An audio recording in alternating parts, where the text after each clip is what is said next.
السلام عليكم جماعة. اليوم جبت لكم موضوع خطير جدا جدا جدا.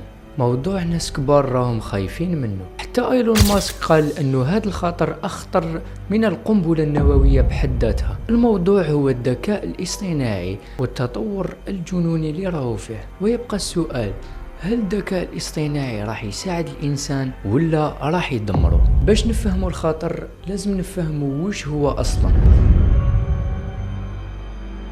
الذكاء الاصطناعي هو برمجية تقدر تتعلم وحدها وتفكر وتاخد قرارات بلا ما يتدخل الإنسان. اليوم ال AI يكتب مقالات، يرسم لوحات، يصمم أفلام، وحتى يدير محادثات كأنه إنسان حقيقي. واللي يخوف أكتر هو أنه راهو يتطور بسرعة خرافية، راهو داخل في كل مجال. في المستشفيات يساعد الأطباء، في الشركات يحلل البيانات، حتى في الأمن كاين أنظمة تراقب الناس بالكاميرات وتتعرف على الوجوه بدقة خرافية. تخيل معايا راك تمشي في الشارع وما على بالكش باللي كاين كاميرا راهي تسجل فيك، وتعرف اسمك وين تسكن وحتى شحال في عمرك. المشكل الكبير هو كي يبدأ الذكاء الاصطناعي يفكر بطريقته الخاصة.